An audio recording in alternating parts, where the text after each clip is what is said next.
There are roughly 100 active quarterbacks in the NFL at any given time. All but one of them throws the football with his right hand. 10% of the population is left-handed. How is it that just 1%, meaning one guy of NFL quarterbacks, is a southpaw? The leftorium is no morium. Well, the answer goes beyond just math, and that's coming up right after this.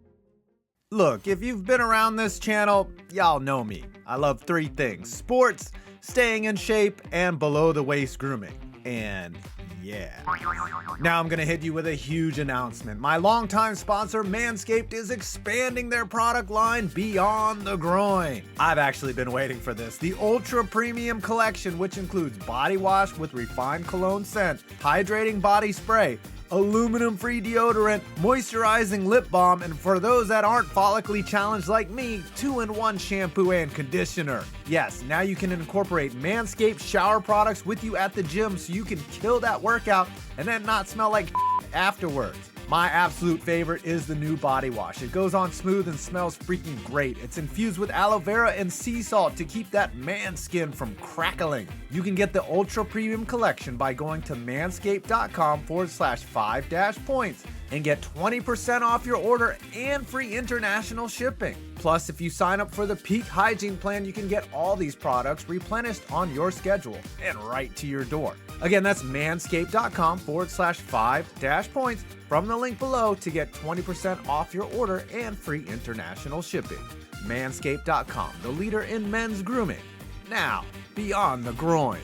The word left is in and of itself somewhat of a slight to those who are left-handed. If you trace it back to its origins, left is derived from ye old English word lift, which means weak or useless. And judging by those surge prices, yes, I would say lift is mostly useless. Team Uber, bitches. But the old bias against lefties doesn't stand up to science or even a bit of common sense. Dating back to cave paintings, it's apparent that throughout human history, 10% of the population has been left-handed. Whether it was to hold a spear, a sword, or a football, 1 out of every 10 human beings has relied on the dominant left hand. If being left-handed is truly a weakness, as etymology suggests, then you would think humans would have slowly evolved to becoming more right-handed throughout the ages. That ratio hasn't budged in one direction or another, proving that left-handedness is neither a blessing or a curse. It's merely a difference. But in the NFL, whether or not it's a setback, the left-handed quarterback has always been a rarity. In fact, there's only been 33 in the history of the league, but each era has had their great southpaw quarterback. Let's talk about them real quick. The first great lefty was Oakland's Kenny the Snake Stabler, who became the first left-handed quarterback to win both a league MVP and a Super Bowl thanks to his hungover heroics as a Raider.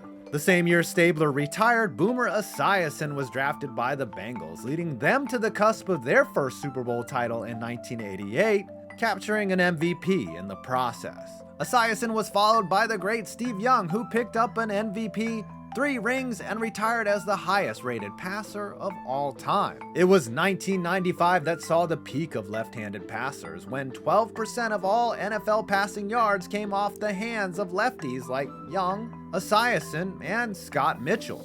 Then you had scramblers like Mark Brunell, the blazing fast Michael Vick, and of course the almighty lefty Tim Tebow, who looked like a right-handed person pretending to be lefty while throwing. But with all that sweet lefty glory, for 2 seasons, from 2018 to 2019, there was not a single left-handed quarterback in the NFL. It appeared their kind had gone extinct. Kellen Moore had called it quits in 2017, but around that same time, the national championship winning pass came on the left hand of Alabama quarterback Tua Tagovailoa, who resurrected the southpaw when he was drafted by Miami in 2020. Shockingly, Tua isn't actually a natural left-hander. He was born a righty, but his dad was tired of being the only lefty in the family and trained his son in his left-handed image. Tua does everything else but throw a football with his left hand, prompting a fair question. Would he have been better using his natural dominant hand? I'm sure Dolphins fans think that sometimes. And why isn't he the first ambidextrous QB the world has ever seen? Patty Mahomes doesn't count. So let's answer the question, why are there so few left-handed quarterbacks in the NFL? And why have the demographics never represented society as a whole? There are a couple of reasons, and you can start by blaming America's national pastime. Roughly 26% of Major League pitchers are lefties, 16% above the national average. In baseball, left-handed pitchers have a natural advantage against left-handed batters because their pitches break away from the batter, making southpaw hurlers a valuable asset in baseball.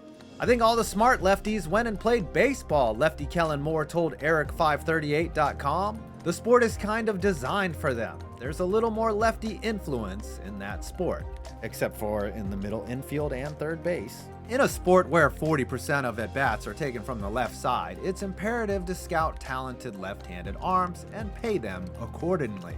Young lefties know the opportunities and the cash are there for them in baseball. On the other hand, in football, they're seen mostly as a burden.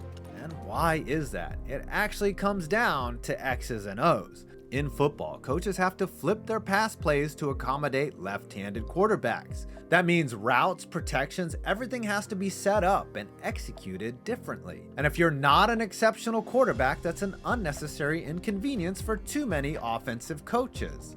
Matt Leinart. Brian Zanders, the former NFL GM who drafted Tim Tebow, said that if two quarterbacks are totally equal in everything, teams will sign the right-hander. Everyone is more used to it. It's a little racist. Former lefty QB Chris Sims remembered some words from John Gruden. Not the words that got him fired, other words. "You're a lefty, you're a pain in the ass," Gruden told Sims when he was a Buccaneer. "I have to call the formation the other way for you so that you can roll to your left." Some coaches are a little more diplomatic. 49ers coach Kyle Shanahan said he only cared about being able to run the ball to either side, but admitted that coaching left-handed mechanics are a struggle for natural righties. "The only reason I wouldn't want a lefty is because I would have to demonstrate lefty," Shanahan said.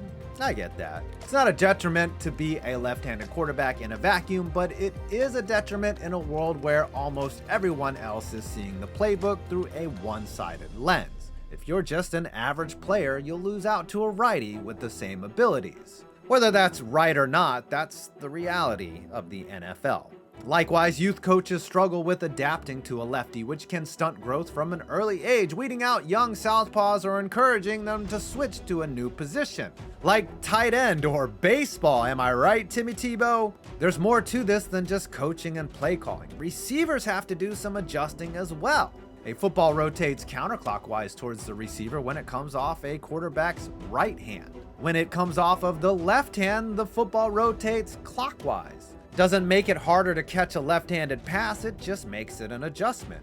It doesn't sound like much, but for receivers who perfect their routes down to each step, the littlest details can make the biggest differences. When a left-handed quarterback throws the ball to the right, it tails away from the receiver, much like a slider would tail away and become harder to hit for a right-handed batter. For a receiver with thousands of reps with a righty, sometimes a difficult adjustment. It's not just receivers either. Having a lefty under center flips the pieces on the chessboard. Suddenly, the right tackle is the one guarding the quarterback's blind side. For most teams, their biggest investment comes at left tackle, the guy usually protecting the QB's backside. When a lefty enters the game, you better have a lot of faith in your right tackle, and you have to trust all 5 offensive linemen to adjust to their new responsibilities. It comes down to this: if you're not talking about a great quarterback like Steve Young, why bother tailoring your playbook and your personnel to accommodate an average lefty when you can sign an average righty like Kirk Cousins? It's not fair, but the NFL rarely is. And finally, there's also a more biological, perhaps even neurological explanation for why there are so few lefties taking snaps in the pros. Lefties and righties have no difference in terms of hand-eye coordination, but there are a few differences in terms of motor abilities. The left hand is controlled by the right part of the brain, which controls something called closed-loop abilities that involve activities like hitting or catching a ball, even throwing a punch. That's why you see a disproportionate amount of lefties in sports like baseball, tennis, or boxing. Their brains are wired for it better than righties. Conversely, the right hand and left brain are linked, while the left brain is in charge of ballistic activities, aka throwing, that gives righties the upper hand when it comes to darts, bowling, or playing the most important position in sports, quarterback. What about the future of lefties in the NFL? So will the left-handed quarterback eventually die out with Tua Tagovailoa? Or are there any southpaws in the pipeline? Almost all of the top quarterbacks in college football are right-handed. All of them except for a couple. UVA's Brennan Armstrong has a couple things going against him. He's a lefty, and even worse, he's a soulless ginger. Armstrong threw for 31 touchdowns and just 10 picks in 2021 and will likely declare for the 2023 NFL Draft. You also have Michael Penix Jr., who recently transferred from Indiana to Washington. Penix, or Penix, has struggled to stay healthy, but he should also be a target in the 2023 draft alongside Armstrong. Also, his name is Penix. Safe to say the pipeline isn't bursting with left-handed talent, but it isn't completely dry either. It's a cold world for southpaws, but in spite of everything, biology, bias, and burdens, they're still kicking in professional football. Speaking of that, why aren't there any left-footed kickers or punters in the NFL? Well, I hope you enjoyed this video. Please leave a like, comment, or subscribe for more interesting films on sports. I'm 5 Points Vids, and you made it to my next video.